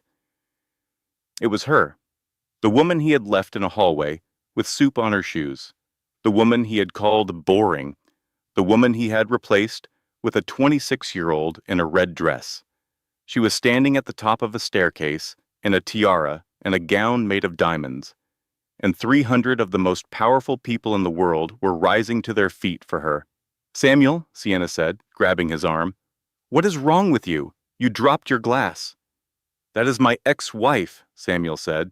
His voice sounded like it belonged to someone else, someone standing very far away. Sienna laughed. It was loud and sharp and drew irritated glances from the nearby tables. "Your ex-wife? The Target sweater woman?" "Samuel, that woman is royalty. She is dripping in diamonds. You are delusional. It is her. I know her walk. I know her face." And then, across 50 feet of crowded ballroom, through the crystal and the candlelight and the shimmer of 300 diamonds, Genevieve's eyes found Samuel. She did not gasp. She did not look surprised. She smiled. It was not a warm smile. It was the smile of a chess player who has been setting up the board for 10 months and has just placed the final piece. Alistair materialized at Samuel's elbow. He moved through crowds the way certain fish move through water, without apparent effort, without disturbing the surface. "Mr. Sterling, Her Highness has requested your presence at the head table. Immediately. She insists you bring your companion." He glanced at Sienna's crimson dress. His expression suggested he had found something unpleasant on his shoe. "Shall we?" The walk to the head table was the longest 50 yards of Samuel's life. The crowd parted, not out of respect, but for a better view. Whispers trailed behind them like exhaust. "Is that him? The one who left his pregnant wife. Look at the woman he brought. Good heavens! That dress, at a white tie event, remarkable." At the head table, Jenny sat in a velvet chair flanked by Power, the Belgian ambassador on her right, Arthur Kensington on her left, the matriarch of the Rockefeller Foundation directly across. Alistair stood behind her like a sentinel. Samuel and Sienna sat in the 2 empty chairs. The chairs that had been placed there deliberately, positioned so that Samuel would be looking directly into the eyes of the woman he had discarded. "Genevieve," Samuel said. His voice cracked. He cleared his throat. "It has been a while. 10 months, 2 weeks, and 4 days, Jenny replied. "But who is counting?" She let the precision land. She let him absorb the fact that she had counted every single day since he walked back into that office and closed the door on their marriage. "I did not know," he stammered, gesturing at the room, the diamonds, the crown. "I did not know you were this." "You never looked, Samuel. You only ever saw what you wanted to see. A housekeeper, a stepping stone, a foundation." She shifted her gaze to Sienna. "And you must be the upgrade." The temperature at the table dropped 10 degrees. Sienna, whose only defense was offense. "I am the VP of Marketing at Apex Dynamics. And we are engaged. Jenny did not blink. VP of Marketing at a company built on seed money from my grandmother's inheritance. If I recall the incorporation documents correctly, Samuel leaned forward. Jen, please, not here. Sit, Jenny said. It was not a suggestion. It was a command, delivered with the quiet authority of a woman who had spent months learning how to make a room do what she wanted without raising her voice. They sat. And then she played her hand. What followed was surgical. Jenny signaled a waiter who brought a tablet displaying the financial status of Apex Dynamics. She turned it so the table could see. The graph was a cliff face descending sharply into red. Leveraged beyond recovery, Jenny said, reading the numbers the way she used to read student essays, with calm, thorough, merciless analysis. High-risk crypto exposure, 3 pending harassment lawsuits, and a defense contract built on falsified safety protocols. That is private corporate data, Sienna snapped. The Laurentian Sovereign Wealth Fund acquired First City Bank 2 months ago. First City holds your primary loans. So, no, it is not private. It is my homework. She slid a folder across the table. This is a buyout contract. It transfers Apex Dynamics to the Valois Foundation. We absorb the company. We pay the fines. We settle the lawsuits. You receive enough to live modestly, not in Manhattan, but comfortably. You walk away clean. Samuel stared at the folder. You are trying to take my company. I am trying to save you, Samuel, because if these financials become public, and they will, you do not just lose the company. You lose everything. She paused. And I am offering this because of Eleonora. Samuel went still. The name landed like a stone in still water, and the ripples spread across his face in real time. Who is Eleonora? Your daughter. She was born 7 months ago, 6 pounds, 4 ounces, on a Tuesday during a rainstorm. The table was silent. The ambassador, Arthur Kensington, the Rockefeller matriarch, all of them watching. She has your eyes, Jenny said. Samuel stood. The chair scraped against the floor. Every head at the table turned. For a long, trembling moment, the mask fell. The CEO was gone. The predator was gone. The man who had outgrown his wife was gone.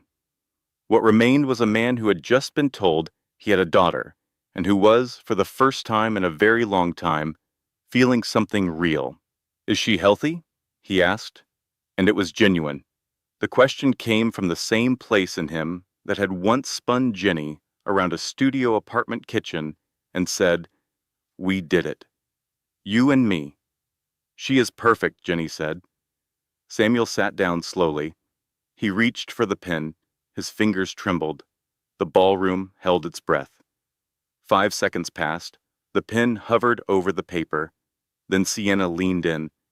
Her whisper was barely audible, but in the silence of the moment, it carried the weight of everything she was. If you sign that, you have nothing, and I do not stay with nothing. Samuel looked at Sienna, then at Jenny, and in that moment, 300 people watched a man decide who he was. He knew the right choice. Everyone at the table could see it in his eyes. He knew, and he chose wrong anyway. He put the pen down. He pushed the folder away. No, I think this whole thing is a show. The dress, the crown, the bank, smoke and mirrors, and I'm going to walk out of here and prove it. He stood. He grabbed Sienna's hand. You wanted a war, Jen. You got one. He turned to leave. He addressed the room with the manic energy of a man who has just turned down a lifeboat and is trying to convince himself that the water is not rising. Ladies and gentlemen, the Duchess here just tried to extort me into selling my company, but it is a scam. This whole royal act is fake. Sienna emboldened. Where did you rent the tiara, sweetie? Broadway?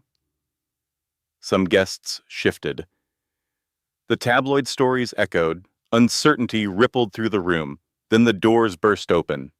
Marcus Vance, disheveled, drunk, and burning with a bitterness that had been fermenting in a studio apartment in Queens for 6 months. He shoved past security, screaming, "She is a fraud. The Laurentian government is a joke. This whole thing is a divorce shakedown." The room tilted against Jenny. Guests exchanged glances. Samuel grinned. Marcus screamed. Security struggled. For 5 agonizing minutes, Jenny stood alone at the head table. While the ballroom turned skeptical and cold, her hand went to the locket.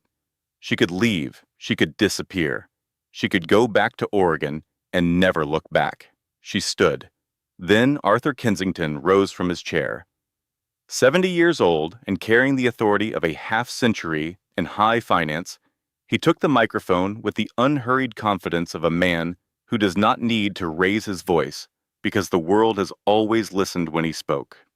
"I have heard enough," Arthur said, he told them, about the coronation ball in 1987, about Princess Eleonora, about the locket. He produced a photograph, yellowed with age, showing a teenage Arthur standing beside a young woman who was the mirror image of Jenny, wearing the same crest around her neck. "I am looking at her daughter," Arthur said. "I would stake everything I own on it." He turned to Samuel. "You are a coward who abandoned a pregnant queen. History will not be kind to you." He turned to Marcus. "And you are drunk. Remove him." Security dragged Marcus toward the exit. He went screaming, but as he passed the dais, he shouted one final thing. "Ask her about the recordings. I recorded everything. Every meeting, every order Samuel gave me. I have it all." The words echoed. Marcus was gone, but his shout hung in the air like smoke. Jenny looked at Alistair. He gave one small nod, because Alistair already had the recordings. 3 months ago, his investigators had found Marcus, unemployed and desperate. Marcus had sold the entire collection, audio, video, though time-stamped files, for $200,000. He had just violated his confidentiality agreement by screaming about them in a ballroom, but in doing so, he had done something far more valuable. He had authenticated the recordings publicly, on the record, in front of 300 witnesses. Jenny picked up a remote from the table. Her hand was steady. The trembling was gone. "I did not want to do this, Samuel. I offered you a folder. I offered you a clean exit. You could have walked away tonight with enough to start over."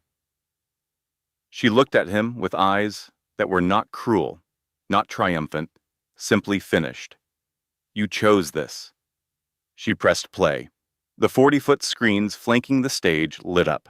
The first video showed Samuel ordering his CFO to falsify financial records. "Cook the books, Marcus. Do it or you are fired." The second showed him dismissing safety protocols on a defense contract. "If it blows up, we settle out of court. I need that bonus." The third was the kill shot, Samuel on the phone with his divorce lawyer, laughing, his feet on his desk. "She is 7 months pregnant, and she has $43 in her checking account. 43. She will sign whatever I put in front of her. Women like Jenny do not fight. That is why I married her. She is the kind of woman who takes whatever you give her and says thank you." 300 people heard those words, and then they looked at the woman standing 15 feet away from the man who said them, the woman in the tiara and the diamond gown, holding the remote, the woman who had $43 10 months ago and a sovereign nation now, the woman who did not fight the way he expected, but fought in a way he never imagined. And the silence was the loudest sound the room had ever held. Alistair stood. He buttoned his jacket. Those recordings were made by Marcus Vance during his employment at Apex Dynamics and acquired through a legal third-party transaction. Their authenticity has been verified by an independent forensic laboratory. Copies have been provided to the relevant authorities. He paused. Which brings us to the final portion of the evening. The heavy double doors swung open. 6 men in dark suits entered, wearing the distinctive navy blue windbreakers of the Federal Bureau of Investigation. They walked slowly across the marble floor. Their shoes made the only sound in the room. Samuel watched them come. His face went white, then gray, then a color that does not have a name, the color a person turns when they realize that everything they built, everything they sacrificed, everything they chose was wrong. He turned to Sienna. "Baby, call my lawyer. Tell him." Sienna looked at the FBI agents. She looked at Samuel. The calculation in her eyes took less than a second. She stepped away from him. "Do not touch me," she said. "Sienna, please."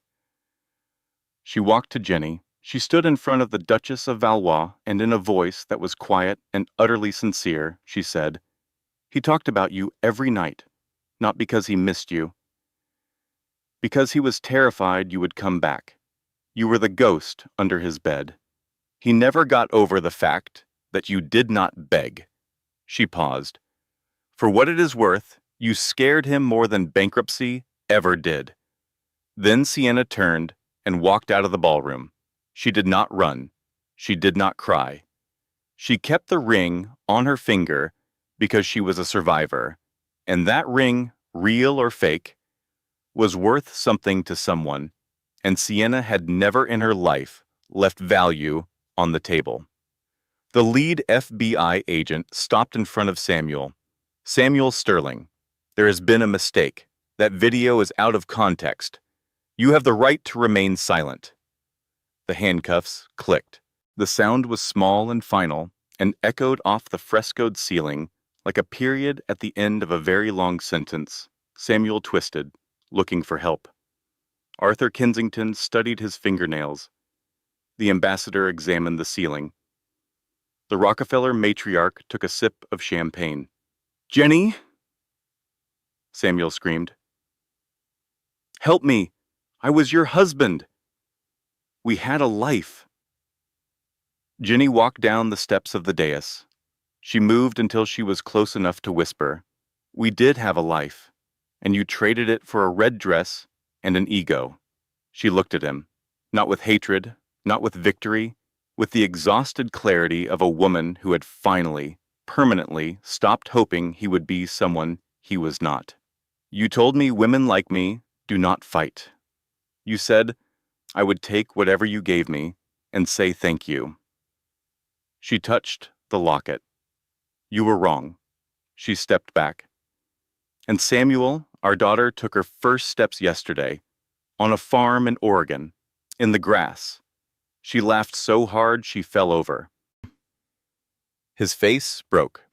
For the first time in this story, for the first time perhaps in his adult life, Samuel Sterling cried real tears. Not performance, not manipulation. Grief, the pure, annihilating grief of a man who has just been shown the exact dimensions of what he lost and understands, finally, that he will never get it back. "You will never see it," Jenny said, not cruelly, as fact, because you chose not to. She turned to the agents. "Take him." The applause began before the doors closed behind him. It started with the Belgian ambassador, then Arthur Kensington, then the room, a standing ovation, not for revenge, but for a mother who refused to break. Jenny returned to the head table. She picked up a glass. "Ladies and gentlemen, I apologize for the interruption. It appears the evening's entertainment arrived uninvited. Please enjoy the dessert. The chocolate soufflé is particularly excellent, and unlike some things in this room tonight, it is exactly what it claims to be." Laughter. Warm, relieved, genuine laughter. And then more applause. She sat. Alistair leaned over. "That went rather well. I thought he would cry sooner. You showed remarkable composure." Jenny took a sip of water, not champagne. She was still nursing, and looked at the empty chair where Samuel had sat. "She was not wrong, you know, Sienna, about the ghost part. I did haunt him. I just did not know it. 6 months later, spring, the Willamette Valley, Oregon. The kind of day that makes you understand why people live here. Green hills rolling toward mountains that are still wearing their snow, like white hats, the air thick with the smell of wet earth and blooming things. Jenny was in the garden, on her knees, planting roses. Grand Gala roses, deep blood red, the kind that bloom best after a hard winter. Baby Eleonora, 13 months old and walking now, was toddling through the grass behind her, babbling at a butterfly with the intense seriousness of someone conducting important diplomatic negotiations. Alistair arrived in a rental car. He had traded his bespoke suits for a wool sweater and corduroy pants, a concession to rural life that still looked slightly like a costume. He carried 2 mugs of tea to the porch and sat down. "The verdict came in this morning," he said. Jenny stood, wiping dirt on her overalls. She walked to the porch and took the tea. "Tell me." "Guilty, all counts. Securities fraud, embezzlement, conspiracy to falsify safety reports." The judge cited what she called a breathtaking absence of remorse. "How long?" 14 years federal. No parole for 12. Jenny looked out over the valley. 14 years. Samuel would be in his 50s when he got out. He would emerge into a world that had forgotten him, carrying nothing but a criminal record and the memory of a daughter he chose not to know. And Sienna? Managing social media for a car dealership in New Jersey. Her Instagram followers went from 340,000 to 1,200. She tried to sell the engagement ring. Turned out it was cubic zirconia. Jenny almost smiled, almost. She kept the ring. She would. They sat in comfortable silence, the kind of silence that happens between people who have been through something together and do not need to fill every moment with words. Then Alistair reached into his jacket. "One more thing. This was recovered from Samuel's personal safe during the raid." He opened a small velvet box. Inside lay the original locket, the tarnished silver one with the wolf and rose, scratched, dented, battered, the metal worn thin in places from decades of being held. Samuel had kept it. He had thrown it in the trash the day he remodeled the bedroom for Sienna. But at some point, maybe that night, maybe a week later, he had fished it out. He put it in his safe. He never showed anyone. He never told anyone. But he kept it. Jenny took the locket. Her thumb traced the dented surface, every scratch a small history, a record of survival. "We can have it restored," Alistair offered, "polished, made new." "No!" She clasped it around her neck beside the restored diplomatic version. The 2 lockets hung together against her chest, one scratched and one shining, one old and one new, scars and crowns. "Leave the scratches. They remind me I survived." Alistair nodded. Then he reached into his jacket again. "There's one more thing." He handed her an envelope. Plain white, a prison return address stamped in the corner. "This arrived yesterday, from Samuel." Jenny took the envelope. She held it for a long time. She felt its weight, thin, 1 page, maybe 2. She turned it over. The seal was unbroken. Maggie appeared in the kitchen doorway, watching. Alistair waited. Eleonora tottered over and put a muddy hand on Jenny's knee. Jenny looked at the letter. She thought about opening it. She thought about what might be inside: an apology, an excuse, a plea, a final manipulation. She thought about whether it mattered. She walked into the kitchen. She opened the drawer beside the sink, the one that held dish towels and seed catalogs, and the instruction manual for a blender Maggie had never learned to use. She placed the unopened letter inside, beneath a stack of paper napkins. She closed the drawer. "Will you ever read it?" Alistair asked. Jenny looked at Eleonora. The baby was sitting in the grass now, holding a dandelion in her fist, examining it with the grave concentration of a small scientist discovering something extraordinary. Maybe, Jenny said, someday, when she is old enough to understand that people are complicated, and that forgiving someone does not mean letting them back in. She walked back to the garden. She knelt in the dirt. She picked up her trowel and continued planting roses. Behind her, on the porch, Alistair was attempting to fix a section of fence that had come loose. He had removed his sweater and rolled up his sleeves and was engaged in what appeared to be a losing battle with a fence post. Maggie was supervising from a rocking chair, offering detailed instructions that Alistair was pretending not to hear. Hank the dog was lying in the middle of the operation, contributing nothing. Eleonora toddled over to Jenny and held out the dandelion. Her face was serious. It was apparently a very important dandelion. "Thank you, baby," Jenny said, taking it. She tucked the dandelion into the soil beside a new rose bush. Then she laughed, a real laugh, full and surprised and unguarded. The first genuine laugh in the entire story. The kind of laugh that does not ask for permission and does not apologize for existing. She touched the lockets at her throat. Both of them, the tarnished and the restored, the broken and the whole. "Mama," Eleonora said, patting Jenny's knee with a muddy hand. "I am right here, baby. I am right here." She looked at the roses. They were just beginning to open, tight red buds unfurling slowly in the spring light, revealing the deep crimson hearts inside. They had survived the winter. They always did. That was the thing about roses. They looked fragile, all soft petals and thin stems, but their roots went deep, and their thorns drew blood, and they came back, year after year, no matter how hard the frost. Samuel Sterling believed that wealth made him a king. He forgot that real royalty is not about what you wear. It is about what you survive. He traded a diamond for a rhinestone because he never learned to tell the difference. And by the time he understood what he had lost, it was behind a locked door and a 12-year sentence. He said women like Jenny do not fight. He said she would take whatever he gave her and say thank you. He was right about one thing. She did say thank you. Thank you for the bus ticket out of his life. Thank you for the divorce that unlocked a kingdom. Thank you for underestimating the quiet woman with the tarnished locket, because that woman turned out to be a queen.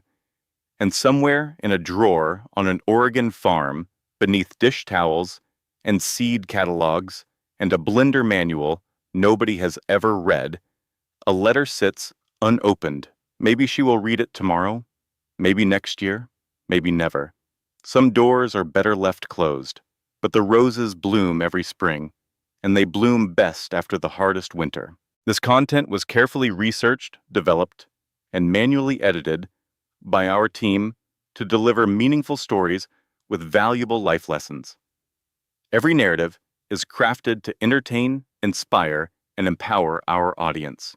We believe that great stories can change lives, and we are committed to bring you content that matters. Thank you for being part of our community.